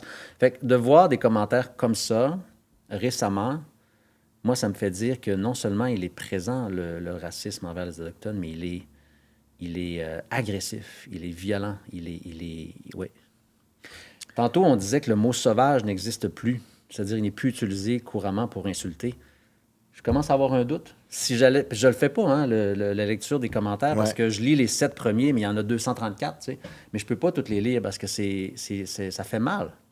Et je me demande si le mot sauvage n'est pas là de temps en temps. Non, je pense que tu as raison. Je pense qu'il est là pareil. Tu sais, j'ai beaucoup d'amis, justement, qui sont créatrices de contenu.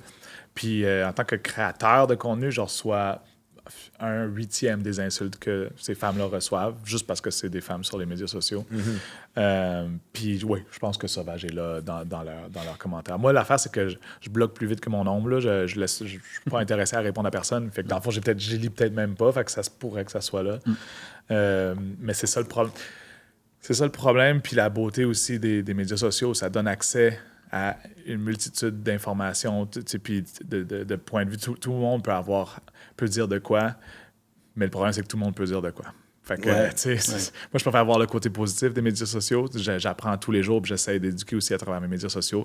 Mais malheureusement, il y a aussi l'autre partie, la balance de tout ça, le yin et le yang de tout ça, qui fait que tu as les gens qui se permettent de dire des choses atroces à tous les jours sous le couvert de l'anonymat.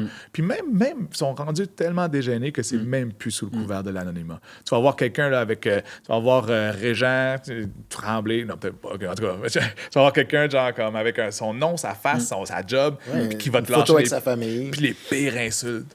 Hey, c'est fou comme complètement les gens sont décomplexé. Décomplexés d'être dégueulasses. Ouais. Puis je le vois aussi avec mes collègues et amis humoristes avec qui je collabore beaucoup, notamment Coralie Laperrière et Emna Acho, que le taux de commentaires haineux et vicieux et d'une violence qu'elles ont pour des propos similaires que moi j'aurais, puis il y a juste... Les gens, ils interagissent vraiment moins. Mais à nombre de vues égales, elles ont beaucoup plus de haine. Fait que c'est cette espèce de libération de la langue, particulièrement sur les femmes, sur les médias sociaux. J'ai les mêmes propos que Catherine Boivin, sur plein de sujets, plein d'enjeux. Puis moi, le pire que je reçois, c'est que je ressemble à un cheval parce que j'ai beaucoup de gencives. Elle se fait menacer de mort. Tu sais, il y a oui, il y a le côté racisme envers les Autochtones, mais il y a le côté de misogynie extrêmement prévalent. Malheureux.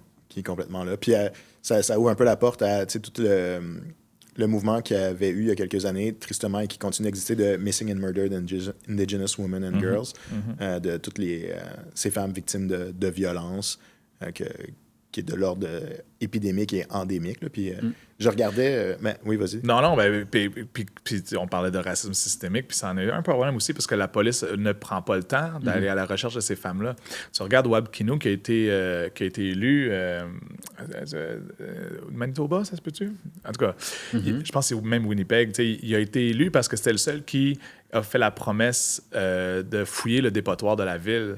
Parce que le gouvernement d'avant, puis les autres élus ou les autres candidats étaient comme « ça coûterait trop cher, on n'a pas l'argent pour fouiller un dépotoir ». Lui, il a dit « je vais le faire ».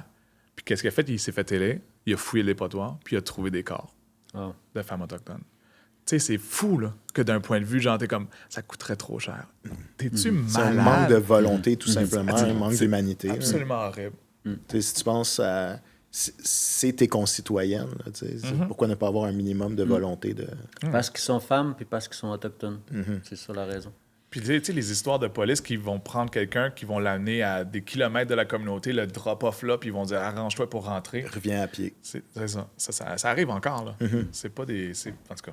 Mais dans le nord du Québec, il y a quelques années, ça avait fait les manchettes. Là. Je pense que c'était Val-d'Or, si je me trompe pas.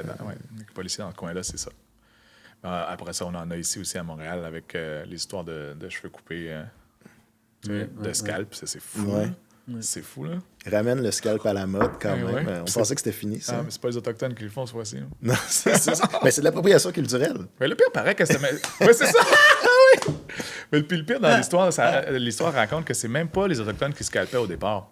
C'était parce que pour recevoir ton 50 cents du gouvernement pour chaque Indien tué, je vais utiliser Indien parce que c'était violent dans ce temps-là. Ouais.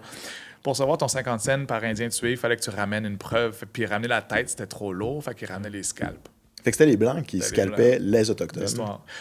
L'histoire raconte. Puis je dis toujours ça parce que je suis à côté d'un historien, quelqu'un qui Ouais, qui s'en fais connaît. attention. Là, ouais. Puis l'histoire raconte que pour Rouge, il y avait aussi un peu de ça. Que quand il était scalpé, couvert de sang, il était pour Rouge. C'est trash. C'est trachant. Titi. Ça perd le popette. Puis, dans le milieu universitaire, dans le milieu de la recherche, est-ce qu'il y a un... Tu sais, peut-être pas du racisme ouvert comme on peut voir ailleurs, mais est-ce qu'il y a une espèce de préjugé défavorable à l'histoire ou aux sciences autochtones? Moi, je vois... non, je peux pas dire non, parce que ça serait... ça risque d'être faux. Mais je l'aperçois pas s'il existe. Moi, au contraire, je vois une ouverture à inclure les perspectives autochtones. Par contre, ce que je peux témoigner, et j'ai envie de dire que c'est particulier au Québec, comparativement au Canada et aux États-Unis, c'est qu'il semble encore y avoir une résistance chez les chercheurs de prendre le temps d'aller consulter les gens dont on fait l'histoire. Mm-hmm. Donc, c'est des chercheurs non autochtones qui font l'histoire d'une Première Nation et ils se contentent de consulter leurs sources plutôt que d'aller demander « Hey, j'ai-tu bien lu mes sources? En avez-vous d'autres des sources? » Parce que les nations autochtones aussi font de la recherche, tu sais, dans les archives et tout ça. Et ça, je vois que le dialogue, il n'est pas là encore. Et je dis il n'est pas là encore parce que j'ai confiance qu'il va changer et parce que je sais qu'il existe ailleurs. Mais au Québec, non. Et ça me choque un peu. C'est très... il y a une des raisons, c'est très méthodologique. Là. En histoire, tu ne fais pas des entrevues, de l'histoire orale, si tu veux vraiment t'en tenir à comment je dirais, la science historienne. Mais donc, vivement la multidisciplinarité. Vivement l'incorporation de techniques de recherche issues de l'anthropologie, de l'ethnologie, de la sociologie, pour justement transformer, parce que l'histoire, ça s'écrit par plein de sources. Puis l'espèce orales, de archéologiques, tradition qu'on dit, c'est l'histoire est écrite par les vainqueurs. Là, ben oui, mais ça, c'est sûr. Ben oui, c'est sûr.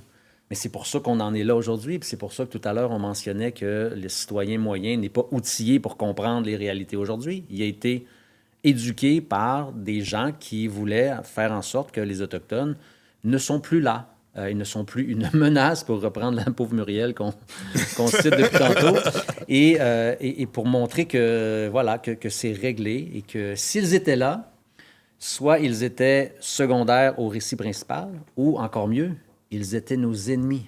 Donc là, tout à coup, là, on est dans l'épopée des héros fondateurs. Hein? Il nous faut un vilain, il nous faut un ennemi. Donc, d'où l'importance de montrer les Kanien'kehá:ka comme de méchants sanguinaires qui vont scalper les gens, parce que nous avons réussi, nous avons survécu, nous sommes des héros, nous sommes légitimes sur le territoire, c'est tout ça. T'sais. Tu mentionnais des chercheurs qui n'iraient pas rencontrer les populations concernées pour parler de leur propre histoire. Puis, je me disais, si vous n'aviez pas été disponibles tous les deux et que je n'avais pas réussi à trouver des interlocuteurs qui venaient de nations autochtones, puis que je l'avais fait avec une chroniqueuse particulièrement intéressée à la chose autochtone, puis une doctorante ultra qualifiée, mais qui vient de Magog ou je sais pas, et qui n'a pas d'héritage autochtone, est-ce que ça aurait délégitimé l'exercice? Est-ce que ça aurait été de justement reproduire une espèce de tradition historique canadienne que de ne pas inviter les voix autochtones? Ton contenu aurait pu être bon, mais non, mais par exemple, si la doctorante, elle étudie, elle a fait son doctorat sur l'utilisation du mot sauvage dans l'histoire et tout ça, bon, mais voici une perspective intéressante. Ouais. Mais de demander aux gens qui se font traiter de sauvages ou que leur père se faisait tirer des roches en se faisant traiter de sauvage ou tout ça, il me semble que ça apporte quelque chose de plus, je sais pas, de plus vivant, de plus vrai, de plus légitime.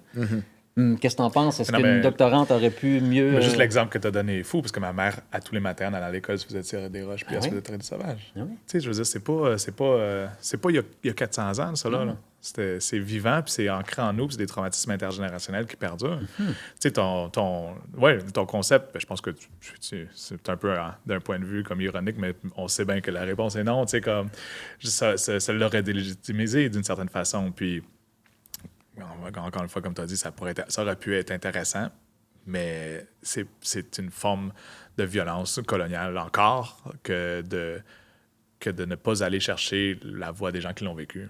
Même si c'est moi qui le fais. Ben, ça dépend, t'es petit autochtone finalement ou non? Je suis pas autochtone, mais je suis pas 100% blanc non plus. Fait que, Ah oui, mais non, ça n'a pas rapport. Ça n'a pas rapport. Non. T'es quand même allochtone. Voilà. Ouais. À part si t'es Taino peut-être de ton grand-père, on sait pas, t'as dit. Mais là, on va pas aller trop loin. Mais c'est vrai, t'es quand même allochtone, veux pas, t'es Ben pas oui. blanc, là, mais t'es pas autochtone. C'est ça qu'on veut dire. Fait que, pour moi, c'est impensable de parler de nous sans nous. Point final. Puis de plus en plus, dans des événements auxquels j'assiste, tu sais, on commence en disant qu'on est à Tiohtià:ke puis que les Kanien'kehá:ka sont les gardiens du territoire. Puis ma première question, c'est pourquoi ça s'écrit pas comme ça se prononce? Pourquoi on n'a pas simplifié ça pour les allochtones? Tu parles du mot... Kanien'kehá:ka puis Tiohtià:ke, tu sais, ça s'écrit, mettons, si je le lisais comme c'est écrit, c'est Tiohtià:ke. ouais, Tiohtià:ke. Ouais. Ah, mais c'est une bonne question parce que, tu sais, c'est des langues orales. Fait que C'est ça, les c'est pas Jésuites ça, auraient c'est pu pas ça, l'écrire comme ils l'alphabet. veulent. Je sais pas, Ouais. c'est la faute des Non, mais c'est Jésuites. comme ton... Encore une fois. Eh ouais. Non, mais c'est comme ton « ou ». Il se prononce pas « ou ». Ton Le A. 8, Ouais, le 8 se prononce en. « en Un ». mélange Mais c'est entre pas « N et en » O-N. non plus. Non, c'est pas Et c'est en pas et on. ou, c'est pas en. Fait que en. c'est comme, il faut comme créer un nouveau son. Ouais. Comme le gars de Tiohtià:ke, Ouais. c'est pas G-U-E. C'est comme entre le K et le G. Fait qu'on a pris le K, ils ont pris le K. Ouais. Fait que, mais c'est ça. Ouais, c'est peut-être un peu ça, tu sais, comme le 8, justement, qui est dans beaucoup de mots abénaki. Donc le A, qui est mélange entre A, N et O-N. Au départ, il écrivait genre un haut chapeau à l'envers, puis finalement, ça s'est transformé en 8 avec le temps. Puis c'était une façon d'aller chercher d'autres lettres. Mais comme... C'est une bonne question, tu demanderas... Mais tu sais, juste pour revenir à c'est compliqué à lire, Ouais. je comprends, mais ça peut pas être la raison. Je veux dire, tous les gens qu'on force à apprendre le français, là, ils trouvent ça compliqué d'apprendre le français. Ouais. Donc, toi, tu es sur le territoire de gens qui sont là depuis 7000 ans, puis, c'est dur à lire. Ce Alors, son-là, give me a break, il n'existe pas en Ouais, français. ouais, là. Non, mais faites un effort. C'est ça aussi, Ouais, aller à la rencontre. C'est ça, inclure l'autre. C'est ça, tu sais, s'intéresser. Non, il faut que tu fasses l'effort de... Ben, tu regardes l'agent des Indiens dans les années 1900 qui renommait les Autochtones parce que les noms autochtones étaient trop compliqués pour cet agent des Indiens-là. Puis, tu sais, ça donne des fois des situations un peu bizarres parce que, comme, à un moment donné, il avait fait le tour des noms qu'il connaissait, fait que il y a plein d'Autochtones qui ont comme un nom de famille similaire. Mettons, je sais pas, on va dire Saint-Pierre. Puis, c'est comme, ils ont tous le nom de famille Saint-Pierre, mais ils n'ont aucun lien de parenté. Mais c'est juste parce qu'il y avait le même agent des Indiens. Ok, vous êtes tous des Saint-Pierre. C'est ça. vous autres. Fait qu'ils ont tous renommé Saint-Pierre. Fait que là, hey, t'es-tu Saint-Pierre de l'Homme? Non, je suis Saint-Pierre de l'Homme. Ah, OK. fait que c'est fou, pareil. Tu sais, juste parce que c'était trop dur à prononcer, ils ne voulaient pas prendre le temps. Ouais. Mais de nos jours, on peut plus penser comme ça. Là. Je veux dire, il faut prendre le temps puis accepter que oui, des fois, les noms sont plus longs. Des fois... Mais c'est parce que les mots aussi racontent de quoi. Tu sais, à Dadegan, la nouvelle rue qui a remplacé la rue Amherst, là, Ouais. puis tu sais, Amherst qui était un homme exécrable, là, qui a utilisé les couvertes comme armes bactériologiques pour tuer les Autochtones. Tu sais, la nouvelle rue à Dadegan, qui veut dire « nous sommes tous des frères et des sœurs ». Fait qu'il y a vraiment comme quelque chose à l'intérieur de ce mot-là qui est plus... Qu'il y a une volonté de réconciliation. Ben oui. là. Ouais, ben là, ça, c'est la ville qui veut dire qu'on est déjà réconciliés. Dans la typonymie. On n'est pas encore rendu là, mais bon, on va prendre... On est typonomiquement réconciliés, si ce n'est que ça. Puis c'est quoi votre opinion, vous deux, sur les reconnaissances territoriales? T'sais, est-ce que c'est simplement une espèce de bien-pensance ou est-ce que ça fait partie d'un processus important? Mais en fait, j'ai l'impression que ça peut être les deux. Dans le sens que, par exemple, au musée où je travaille, on m'a demandé de rédiger un texte de reconnaissance territoriale. Fait que moi, j'ai utilisé... ChatGPT. Non. J'ai utilisé mes connaissances, mes contacts, et j'ai essayé de formuler quelque chose. Et j'ai lu aussi sur ça, les reconnaissances territoriales. Et j'ai essayé de le formuler pour dire quelque chose qui est factuellement et historiquement vrai. En faisant des phrases courtes. Et je leur explique, les gens, j'ai dit, si je l'ai dit comme ça, c'est parce que c'est ça que je voulais dire. Quand je dis le territoire de Montréal est un territoire qui n'a jamais été cédé par voie de traité, demande à n'importe quel avocat, juge, whatever, si c'est vrai. C'est vrai. Il n'y a pas eu de traités territoriaux au Québec, à part à la baie James en 1975. Donc, Montréal n'a jamais été cédé par voie de traité. Maintenant, dans la phrase, je n'ai pas dit « c'est le territoire traditionnel des Kanien'kehá:ka ». J'aurais pu le dire d'un point de vue, comment je dirais, politique, parce que il y a un fort lobbyisme pour que ça soit le cas, puis je le comprends, mais je sais que c'est contesté. Les Anishinabés disent « Attends, on était sur l'île de Montréal, on a été chassés de l'île de Montréal, donc nous aussi. » Mais là, si je dis que c'est le territoire des Kanien'kehá:ka et des Anishinabés, là, Kanien'kehá:ka va dire « Ouais, mais non, je peux pas prendre parti. » Ouais, puis les Abenaki, on est déjà allé aussi une fois, je pense. On a déjà passé par là. Fait que là, ouais. bien... C'est ça. Donc voilà. Donc ça, c'est la première chose. La deuxième chose, c'est que je crois qu'une affirmation de reconnaissance territoriale, il faut que ça soit accompagné d'une action. Sinon, pourquoi tu le dis? Nous, au musée, on dit, on reconnaît ça. Maintenant qu'on reconnaît ça, la dépossession, hein, mais qu'est-ce qu'on s'engage à faire? Bien, nous, on s'engage à supporter la revitalisation des nations autochtones. Les gens, ils viennent chez nous pour voir leurs objets, pour les reproduire, pour apprendre, pour les consulter.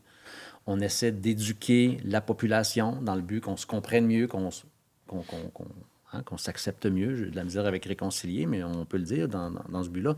Donc, on s'engage. Une fois qu'on reconnaît ça, on s'engage à quelque chose.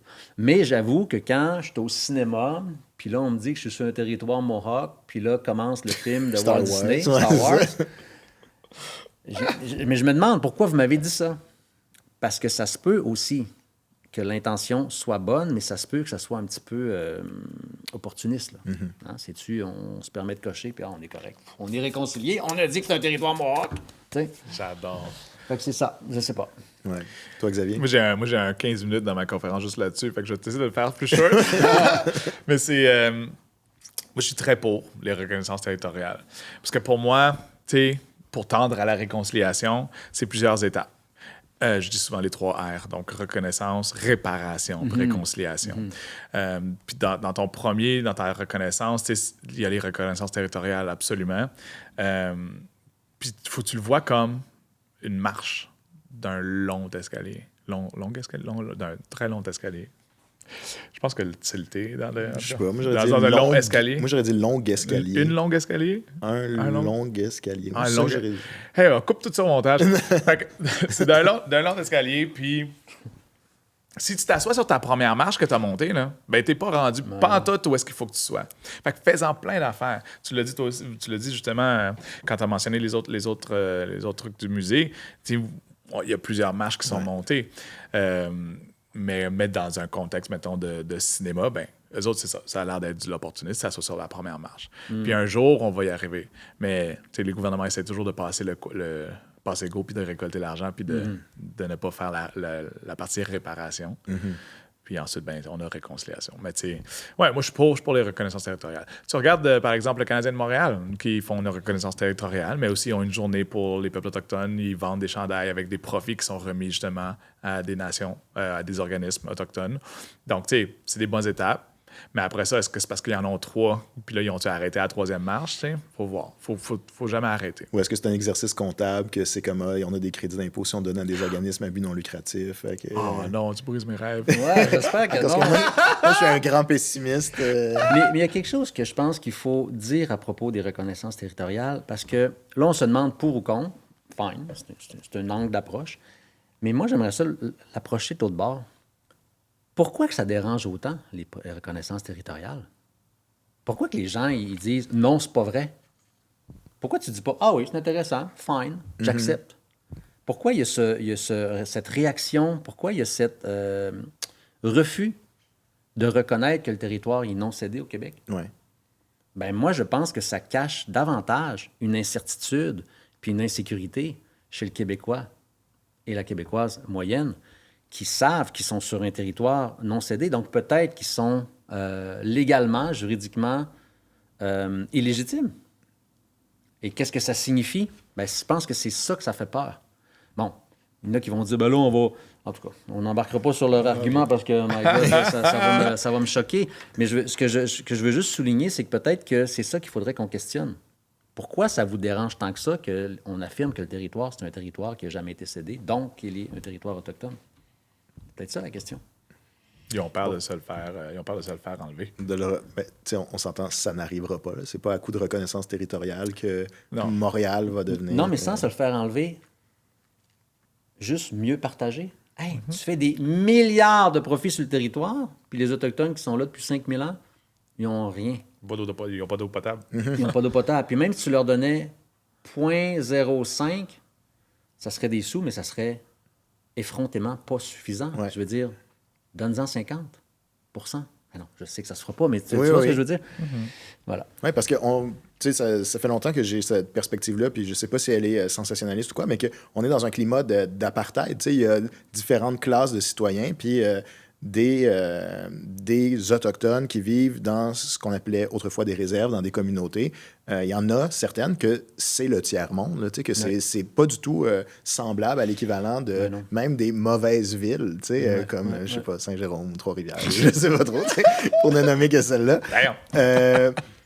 Fait que, tu sais, c'est inacceptable qu'il y a un aussi gros gap entre l'expérience allochtone globale et autochtone globale, même s'il y a évidemment des variantes. Là. Il y a des autochtones centimillionnaires, puis il y a des allochtones qui vivent dans des conditions de tiers-monde aussi. Là. Puis si on veut être des meilleurs concitoyens, je dis concitoyens parce que j'ai pas envie de dire alliés. Je trouve que ce mot-là est comme un peu quétaine. Je trouve que ça fait un peu trop... Ouais. Moi, je dis souvent alliés. Je trouve que ça fait kumbaya. On peut-tu dire ça? C'est quoi ça? Kumbaya, my lord. Ça fait peace and love. Comme on veut être des alliés. Tout le monde s'aime. Oui, c'est ça. Ouais. Mais juste un désir de bon voisinage, mettons. Qu'est-ce qu'on peut faire en tant qu'allochtone pour avoir une main tendue ou juste pas être un mauvais voisin? Ouais. Mais j'ai envie de repousser vers allié, Xavier, que tu aimais comme mot, parce que, justement, est-ce qu'on veut juste se tolérer comme ton voisin ou tu veux aider ton voisin? Pourquoi l'aider? Ben, on vient de le dire, parce qu'il y a énormément de rattrapage à faire et parce qu'il faut réparer aussi. C'est un terme que tu as utilisé, Xavier, c'est important, réparation. Donc, il faut plus que juste pas s'écœurer entre nous autres. Je pense qu'il faut un geste, un effort pour... Mais comment? Bien, en s'informant, en s'éduquant. Je veux dire, tu peux faire du down-scrolling forever sur ton Instagram, mais il y a plein d'informations aussi. Tu as accès au savoir de l'humanité sur ton téléphone cellulaire. Informe-toi sur la communauté qui habite à côté de chez toi, sur l'histoire, sur leur réalité, leurs préoccupations, leurs aspirations. Je veux dire, c'est ça, aller à la rencontre de l'autre, c'est poser des questions, c'est s'intéresser. Fait que c'est faire un balado, dans le fond, puis vous inviter. C'est ça qu'il faut faire pour être un allié. Entre autres. Moi aussi, je veux rebondir sur allié parce que je veux pas un bon voisin, je veux pas un bon compatriote. J'ai besoin d'un allié dans le sens où, comme, c'est la guerre, là. Je veux dire, on est en combat, puis il faut que je sache que je puisse compter sur toi pour aller me défendre quand je serai pas là, dans ce sens-là. Tu sais, je veux dire, je suis capable, le soir d'un Thanksgiving, d'être bon voisin avec, je sais pas moi, le cousin raciste, là, mettons, là, tu sais, ben, OK, c'était un bon gars ce soir-là, mais c'est pas quelqu'un qui va être là pour moi ou qui va me défendre, ou c'est même quelqu'un qui va peut-être activement me nuire. T'sais. Non, moi, reprends le mot allié dans ton vocabulaire. Okay. C'est bon, ça, on l'aime beaucoup. Puis comment le faire? Ben, c'est en se décolonisant soi-même, premièrement. de notre esprit sur comment est-ce que les choses devraient être faites ou par qui, en allant à la rencontre de l'autre. Puis là, évidemment, on parle d'Autochtones, fait qu'aller à la rencontre de créateurs autochtones, aller à la rencontre de l'autre dans les powwows, dans les communautés, peu importe, mais enlève Autochtone puis mets genre juste de l'autre tout court, à la rencontre des immigrants, à la rencontre des femmes, si tu as un problème avec les femmes, je sais pas, tu sais, comme aller à... C'est ça, essayer de créer des liens, tisser des liens, puis apprendre à connaître l'autre. C'est ça la bonne façon de commencer à être un bon allié pour ensuite pouvoir nous défendre puis être à nos côtés en tout temps. Puis il y a plein d'outils qui existent dans le sens que, ben oui, il y a plein d'outils. On parle par exemple à Mikana qui ont fait la trousse, comment ils appellent ça, décoloniale? Oui, trousse d'outils décoloniales. Oui, donc boîte à outils décoloniale. Donc, il y a plein de trucs, il y a plein de façons de faire, mais aussi, vous allez à n'importe quelle librairie, il y a une littérature autochtone en pleine effervescence. Absolument. C'est plongé dans le monde, dans l'imaginaire autochtone, dans les aspirations, comme je mentionnais tout à l'heure, mais il y en a qui font un retour vers le passé aussi, sur leur trauma et tout ça. Donc, c'est une façon qui est peut-être plus passive, dans le sens qu'on ne rencontre pas les gens sur place dans leur communauté, mais c'est déjà un premier pas, tu sais. Mais il faut dire autre chose aussi, c'est que je m'en rends compte, moi, puisque je travaille dans une institution publique, c'est qu'on se rend compte que parfois les gens, ils voudraient bien, mais justement, ils ne savent pas comment. Donc peut-être que l'intention est là, mais ils ne savent juste pas quoi faire. Ils ont peur d'échouer, ils ont peur d'être maladroits, ils ont peur de faire une erreur. Fait qu'il y a ça aussi. Mais je pense qu'il faut se faire confiance, puis il faut accepter peut-être aussi de faire une erreur. Tu sais, on voit un mot, là, Gagné-Gehaka, je ne sais pas comment le prononcer. Essaye-toi! Au pire, tu feras une erreur, puis on va le corriger au apprentissage, tu sais. Ouais. Fait que, non, il faut oser, il faut aller. Se mettre en danger, quitte à se planter, mais avec une réelle volonté d'avoir une main tendue puis de construire un demain ensemble. Ouais. C'est fou parce que c'est comme ça que je finis ma conférence, en fait, avec ce que tu viens juste de dire. Je parle des inconforts que peut mener la décolonisation de soi-même, puis qu'est-ce qui se passe quand tu arrives à les surmonter. Fait que c'est vraiment bon. Fait que c'est une conclusion naturelle. Une belle conclusion naturelle. Fait que, dans le fond, après tout ça, après avoir exploré de fond en comble, analysé, déconstruit le mot sauvage avec nos propres perspectives, nos propres sensibilités, nos propres biais, après tout ça, on n'arrive pas avec une grande vérité absolue, mais bien juste à la fin de l'épisode. Avec ce balado, mon objectif, c'est pas de vous dire ce que vous avez le droit de dire ou pas. La vie est un grand livre dont vous êtes le héros. Libre à vous de faire vos choix et d'aller à la page où vos choix vous mèneront. Et aucune des réponses définitives ne sortira de ce balado. Juste plus de questions auxquelles seulement vous allez pouvoir répondre. Une chose est sûre, je vais jamais utiliser le mot « sauvage » pour désigner les Autochtones. Je vais utiliser des mots comme citoyen, voisin, collègue, ami. Et je vais essayer de plus en plus d'être un allié. Yeah! Ce sera ça de gagner. Je suis vraiment content d'avoir eu mes invités pour m'éclairer sur tout ça, parce que sans des interlocuteurs autochtones, c'est pas évident d'avoir leur juste. Alors, à l'avenir, quand il sera question des affaires autochtones, en bon Canadien, je vais me garder une petite réserve. C'est un jeu de mots. C'est un jeu de mots. Xavier Watso, on peut te suivre sur tes réseaux sociaux pour voir les 12 000 choses que tu fais. Tu animes la nouvelle série Égoudé, les voix de la création autochtone sur les ondes de Télé-Québec, et également un documentaire Retrouver nos voix. Ouais, c'est Wamban, Retrouver nos voix, W8BAN. Mais, ouais. Bon, encore des lettres que je encore fais des de lettres prononcer. en plein milieu des mots. C'est beau, je vais devoir travailler là-dessus. Tu es présentement en nomination à la disque dans la catégorie meilleure animation. Gémeaux. Ah, pardon. Tu es présentement en nomination aux Gémeaux. Oui. Voilà, dans la catégorie meilleure animation série jeunesse pour l'émission Savoir légendaire. Félicitations. Merci beaucoup. Merci d'avoir été avec nous, Xavier. Ça fait plaisir. Jonathan Lainé, on peut visiter le musée où vous êtes conservateur sur le musée Meccord Stewart à Montréal, qui a une exposition autochtone permanente, qui en a une deuxième qui s'en vient éventuellement, c'est ce que tu mentionnais. Oui.